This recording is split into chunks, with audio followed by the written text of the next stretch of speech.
wabarakatuh. Selamat siang, salam sejahtera bagi kita. Om Swastiastu, Namo Buddhaya, salam kebajikan.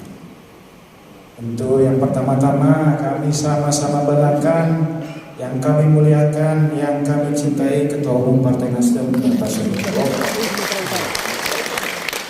Ketua Fraksi DPR RI bersama Sekretaris Pak Roberto, Kang Saan, teman-teman DPP yang tak mungkin saya sebut satu persatu, para ketua Sekwil, ketua Bapil, DPW yang lain, tuan rumah, ketua DPW Bali dan sekretaris Bu Juli, Pak Winata, terima kasih sudah menjadi tuan rumah yang luar biasa. Para bajak yang saya hormati dan banggakan,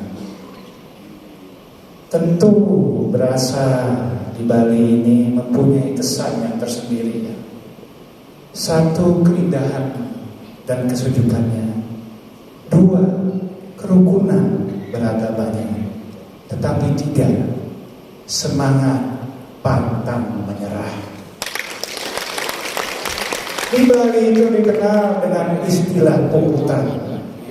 Lebih baik mati terhormat daripada kita kalah. Saya yakin DPR Bali mempunyai semangat yang sama. Jadi di Bali ini, selain mungkin nanti kita refreshing, ada rezeki baik. Dan ini tidak ditambah-tambah atau dibuat-buat. Tiba-tiba Ketua Umum ingin hadir. Tentu itu memberikan semangat yang lebih bagi kita semua. Kenapa saya bisa katakan begitu? Karena memang mungkin mendengar laporan dari Bang Taslim dan teman-teman yang lain. Progres kita secara keseluruhan yang sudah saya lalui bersama teman-teman di seluruh provinsi di Sumatera sangat membanggakan. Jadi target kita untuk 100 kursi saya rasa itu sangat masuk akal. Momentum ada pada kita. Momentum ini apa? Tidak mungkin datang ke depan lagi. Ini adalah saatnya. Saya berani mengatakan ini kenapa? Karena memang di luar Pulau Jawa, khususnya Pulau Sumatera yang saya sebut tadi, kita sudah menunjukkan banyak bonus. Dan saya juga berharap, walaupun Bali ini bolehlah dikatakan sebagai provinsi yang tidak terlalu besar, tetapi semangatnya yang bisa diresonansikan kepada seluruh DPW yang lain. Saya juga berani menyatakan kenapa momentum ada pada kita.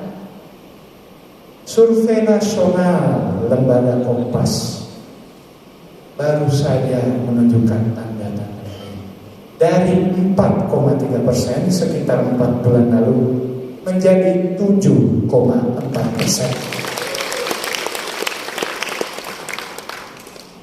Ini Kompas sangat objektif. Jadi kalau ketua Bapilunya bilang boleh berbangga, kita semua boleh berbangga. Teman-teman, bapak-bapak, ibu-ibu, DPP melakukan inisiasi, melakukan rakor daring berapa waktu lalu. Berapa temuan yang memang sudah mungkin teman-teman ketahui. Tentu pertama-tama adalah permasalahan struktur kita. Ini memang boleh dan mesti menjadi catatan bahwa kita belum 100% siap sampai tingkat ranting.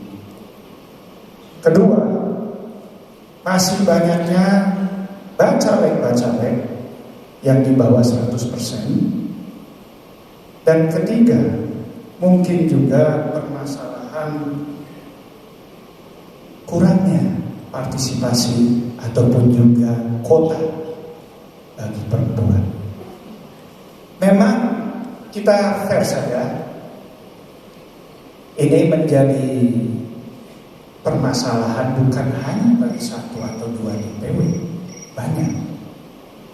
Tetapi yakinlah, karena kita adalah partai yang terbuka, partai yang mempunyai semangat kekeluargaan, pastilah kita kasih perempuan-perempuan yang di jalan utama ini. Sebagai partai modern tentu kita ingin memberikan sumbangsi yang terbaik, baik itu dari pemikiran, inovasi ataupun juga gebrakan-gebrakan.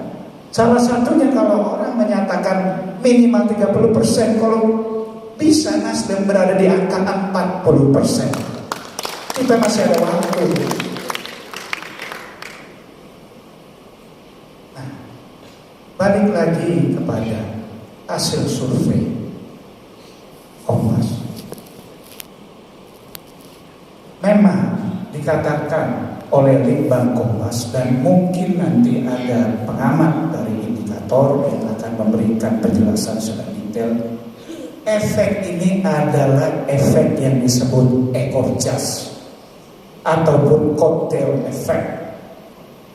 Nah, memang pasti bagus, tetapi yang menjadi pertanyaan saya, bagaimana ekor jas atau jas ini mau maksimal kalau strukturnya masih belum siap? Pertanyaan saya juga yang kedua, bagaimana dengan teman-teman yang di sana yang tidak mempunyai efek ekor jas, seperti mungkin, mohon maaf, di Sulawesi Utara ataupun juga NTT ataupun juga di Provinsi Bali ini? Ya tentu kita tidak rela ataupun tidak sudi, karena satu koktel efek ekor jas itu menjadi pedoman seluruhnya. Tidak, kita mesti berdiri kokoh sendiri. Memang ini adalah sebuah momentum ataupun juga kesempatan yang baik, yang memang cocok. Ini ada berkah capres kita Pak Anies Baswedan. Tetapi itu kan segala-galanya, saudara-saudara. Struktur kita, EKTA kita, penggalangan program, kesiapan bacalek-bacalek kita, justru itulah yang lebih penting. Bagaimana kita mau 100 kursi kalau struktur kita masih lemah? Nah, yang menjadi catatan paling penting adalah satu, kita mesti benar-benar fokus selesai dengan proses penjaringan bacalek ini, benahi struktur sampai dengan akar rumput ataupun tingkat ranting. Itu tidak bisa kawan-kawan. Kedua, kita perlu tetap mensosialisasikan partai kita. Kita perlu meningkatkan partai ID kita. Nanti DPP setelah acara ini akan membagikan bendera dan kaos polo, tolong dibagikan secara adil dan tepat. Karena menurut catatan saya, pada pemilu 2019 lalu, yang hanya mencoblos partai 30%, sisanya 70% adalah suara gabungan calon-calon. Tentu kita juga sadar memang kekuatan kita ada pada calon. Tetapi yang saya sebut tadi, ini adalah partai modern. Kita tidak hanya ingin mengikuti pemilu 2024 nanti.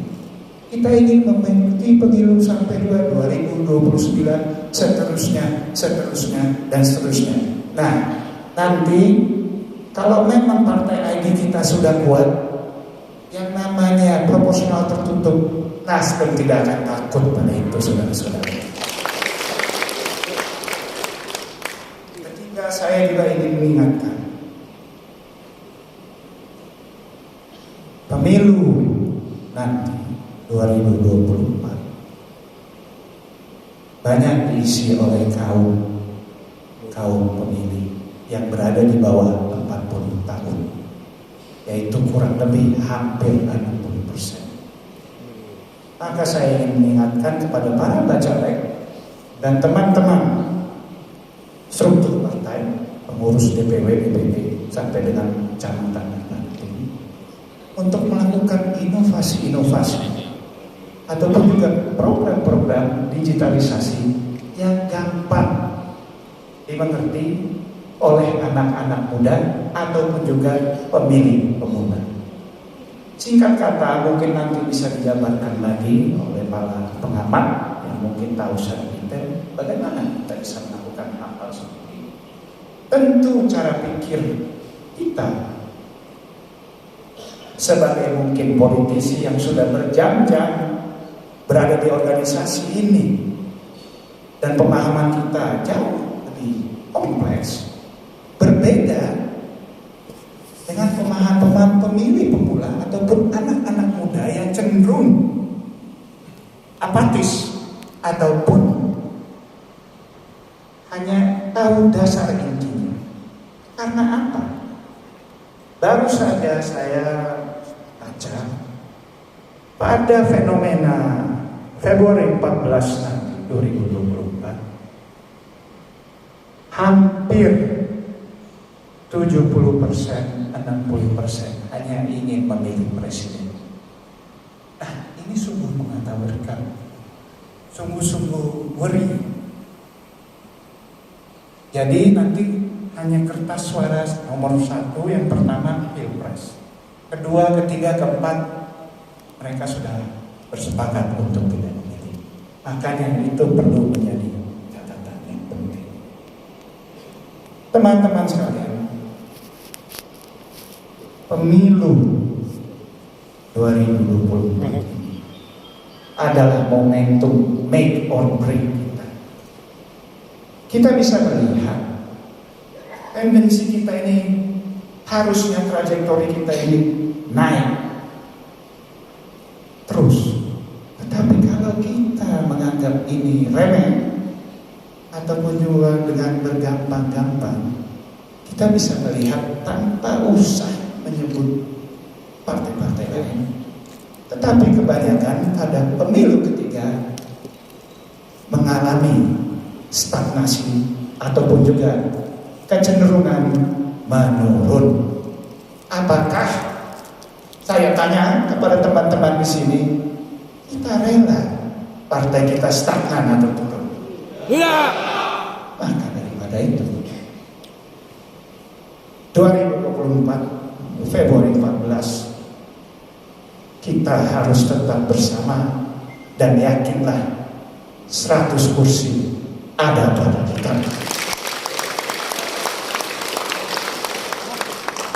Dan yang terakhir, di sini tentu banyak bacaan ataupun juga yang pengurus kita mempertanyakan, bagaimana dengan kami yang tidak mungkin mengkampanyekan Anies Baswedan secara terbuka? Tidak apa-apa. Diperlukan kelenturan dan kejelian dari masing-masing bacalek untuk bisa menutupi kelemahan dapil ataupun daerah itu, agar suara Nasdem dan suara kita sebagai bacalek bisa tetap menang. Oke, itu silakan saja. Kita harus taktis, kita harus pintar membaca situasi, dan ingatlah seperti sudah dikatakan Bu Juli tadi, 2 pemilu sudah kita lewati, 2014 dan 2019. Tidak bisa dipungkiri, basis-basis kita yang menjadi kebanggaan Partai Nasdem adalah basis kita di Indonesia Timur. Itu adalah Jakarta dan tetap menjadi Jakarta. Seperti Sumatera, penting Jawa, tapi roh, spirit Partai Nasdem sebagai partai yang terbuka bagi semua golongan etnis, agama, suku, ras, dan lain-lain ada pada Indonesia ini. Ingat,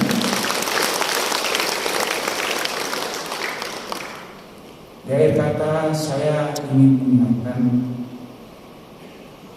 selamat kepada para bacalek. Tetaplah berjuang dengan penuh semangat. Kompetisi itu pasti ada, tetapi ingat, semangat kekeluargaan yang terus dibangun oleh Partai Nasdem perlu menjadi patokan bagi kita semua. Bersainglah secara kekeluargaan, bersainglah dalam persahabatan. Itu adalah kunci sukses bagi Partai Nasdem. Sekian, terima kasih. Wassalamualaikum warahmatullahi wabarakatuh.